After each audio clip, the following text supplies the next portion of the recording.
हमारे सहयोगी मोहम्मद गजाली सीधा लेबनान से हमारे साथ जुड़े हुए हैं। गजाली, वहां पर क्या तस्वीरें आप देख रहे हैं, क्या हालात बने हुए हैं आज? जी देखिए, कल रात जो है यहाँ पर खास करके जो इजरायली सरकार है या जो उसकी आर्मी है उसके तरफ से अटैक अभी भी हो रहे हैं। अभी भी का मतलब यानी रात में यहाँ पर अटैक जरूर हुए हैं। इसके अलावा यहाँ से भी हाइफा जो शहर है, ऑक्यूपाइड टेरिटरी कहते हैं इजराइल में, उस इलाके में भी लेबनान की तरफ से रॉकेट दागे गए, जिसमें 10 लोग करीब घायल बताए जा रहे हैं।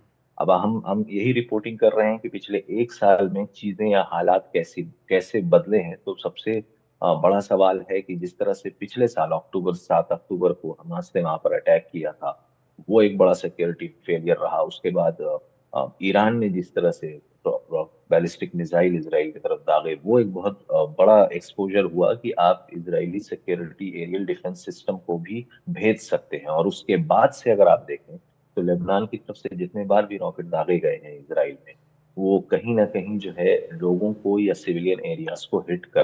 तो ये एक बहुत बड़ा, आप कह सकती हैं कि झटका है, या एक्सपोज किया है इसराइल के डिफेंस सिस्टम को भी, या उनके उस वर्चस्व को जो वो दिखाते हैं कि सबसे बेहतरीन सुरक्षा प्रणाली है उनके पास। और ऐसे में अब ये नहीं लगता कि जिस स्टेज पर हम पहुंच गए हैं इस जंग में, वहां से अब कोई वापस मोड़ने को तैयार है। दोनों ही पार्टियां अपना वर्चस्व बनाने की बात कर ले या अपने आप को सही ठहराने के लिए इस जंग को कंटिन्यू करना चाहती हैं। और आज 7 अक्टूबर है, एक साल हो गया है। और इस एक साल जो हम वर्षगांठ वो लोग मना रहे हैं या हर जगह लोग उसको ऑब्जर्व कर रहे हैं, उसमें से कहीं भी बेंजामिन नेतन्याहू इस तरह का संदेश नहीं देना चाहते कि इजराइल एक विक्टिम। और इस वजह से आज बहुत ज्यादा ये लग रहा है कि 7 अक्टूबर के दिन शायद इसराइल कोई नया हमला ना शुरू कर दे। तो इसको लेकर भी इस इलाके में भी और इस क्षेत्र में तनाव बना हुआ है। लोगों को सही जानकारी नहीं मिल रही है, क्योंकि जो हमला दूसरी तरफ से हो रहा है लेबनान के अंदर, उसमें ये नहीं पता कि किस इलाके में हमला शुरू हो जाए। पहले कहा जा रहा था दक्षिणी बेरूत में, उत्तरी बेरूत में, फिर लेबनान के अलग अलग इलाकों में ये होने लगा। और अब जो विस्थापना है लोगों की, या कह सकते हैं जो लोग बार बार इधर से उधर डिस्प्लेस हो रहे हैं, वो बहुत बड़ी चिंता का विषय है। क्योंकि लेबनान और सीरिया के सीमावर्ती इलाकों में भी बमबारी हो गई है, एयरपोर्ट के पास भी बमबारी हो गई है, घने रिहायशी इलाकों में बमबारी हो गई है। तो अब कोई ऐसा इलाका नहीं बचा है जहां पर रह के आदमी इस सुकून से रहे कि शायद यहाँ पर अब हमले नहीं होंगे। और ये जो अनसर्टेनिटी है, यही यहाँ का सबसे बड़ा अजाब है कि आपको ये नहीं समझ आता है कि आप किस इलाके में रहें, क्या कहें क्या ना कहें, किससे मिले किससे ना मिले। क्योंकि सरकार के साथ यहाँ पर जो हिजबुल्लाह है उसका भी इन्फ्लुएंस बहुत ज्यादा है। तो ऐसे में इजराइल की तरफ से जो अटैक हो रहे हैं उसको लेकर सिविलियन इलाकों में एक कह सकते हैं कंफ्यूजन भी है। कंफ्यूजन के अलावा लोगों के दिमाग में ये भी है कि आखिर ये कब तक चलेगा और आगे क्या होगा। आगे क्या होगा वाले सवाल का जवाब किसी के पास नहीं है। और इस वजह से ज्यादा मायूसी है कि इसको रोका जाए या जंग को जारी रखा जाए। गजाली, कादम्बरी बोल रही हूँ। आपने कई आम लोगों से वहाँ पर बात की है। एक सेंस ऑफ डेस्परेशन है, रेजिग्नेशन है, पता नहीं है कि आगे क्या होगा। लेकिन जो वहाँ पर लोकल अथॉरिटीज़ हैं या सरकार है, वो आम लोगों की सुरक्षा के लिए क्या कर रहे हैं? जी देखिए कादमी, पहला सवाल तो ये कि लोगों में क्या है, डेस्परेशन है। हाँ, आपको भी बेहतर पता है कि जब ये जंग शुरू हो रही थी तो सबको लग रहा था कि शायद यहाँ पर जो सेक्टेरियनिज्म है, शिया शिया ग्रुप ज्यादा डोमिनेंट है, या क्रिश्चियंस भी हैं, या और भी लोग हैं दूसरे मजहब के, तो शायद वो चाहते हैं कि हिजबुल्लाह लड़ाई मरे और यहाँ से हट जाए या उनका इन्फ्लुएंस कम हो जाए। लेकिन जैसे जैसे ये जंग बढ़ रही है, आम लोग तो यही चाहते हैं कि इस जंग को रोकने में अब कौन आगे आएगा। तो इस जंग का मुकाबला कौन कर रहा है? जंग का मुकाबला हिजबुल्लाह के लोग ही कर रहे हैं।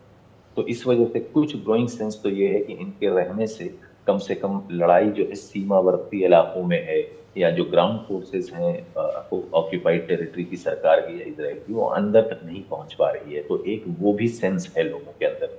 दूसरा ये है कि डेस्परेशन बहुत है कि किसी तरह इसको रोका जाए। क्योंकि आप भी ऐसे इलाकों से आपने रिपोर्टिंग की है कि बिल्कुल अनसर्टेनिटी है कि कब क्या हो जाए। और अब जिस जगह मैं रह रहा हूँ बेरूत के बिल्कुल सेंटर में, इसके बिल्कुल पास में एयरपोर्ट है। और एयरपोर्ट के पास से कभी ना कभी जो है आग का शोला या धुआं उठता दिख जाता है, यानी बॉम्बार्डमेंट हो रही है।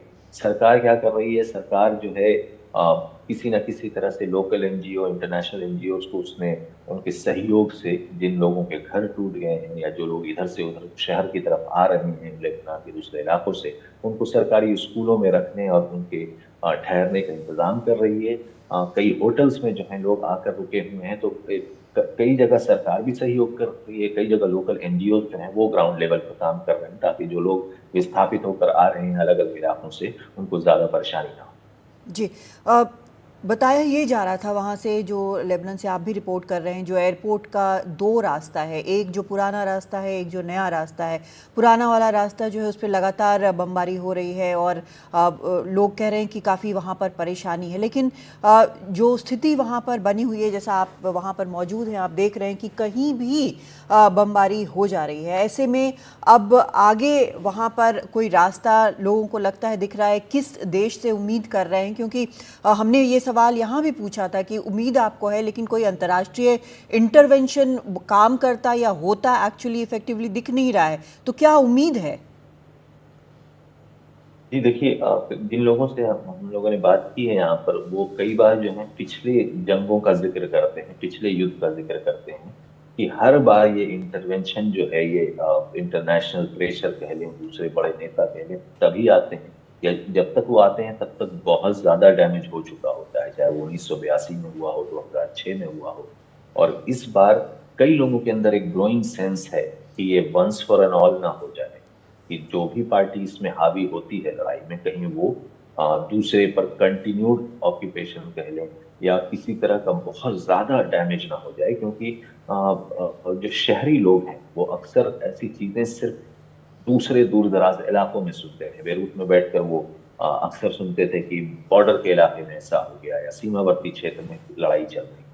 लेकिन जी। पिछले 10 दिनों में जिस तरह से शहर के बीचों बीच अटैक हुआ है, अब उससे लोग बहुत ज्यादा घबराए हुए हैं और उनको लगता है कि पिछले एक साल में अगर यूएस, यूके और ये बड़े बड़े जो नेता हैं, जब ये अभी तक बेंजामिन नेतन्याहू को ये कन्विंस नहीं कर पाए कि सीज फायर आप करें, तो अब बहुत कम चांसेस हैं कि दोनों ही पार्टियां सीज फायर की तरफ बढ़ेंगी। एक तरफ जब हिजबुल्लाह के बड़े लीडर जो कभी बैक चैनल टॉक्स में निगोशिएट भी करते थे अमेरिका से, वो भी अब मौजूद नहीं। तो ऐसे जी। में दो झटका लगा है कि लीडरलेस आप हो गए हैं और दूसरी तरफ से बातचीत करने वाला कोई है नहीं जो आप सीज फायर करें। बहुत शुक्रिया आपका मोहम्मद गजाली। आप अपना ख्याल रखें, वहाँ पर स्थिति बेहद अनिश्चित और ख़तरनाक है और हम आपसे जानकारी आगे भी लेते रहेंगे।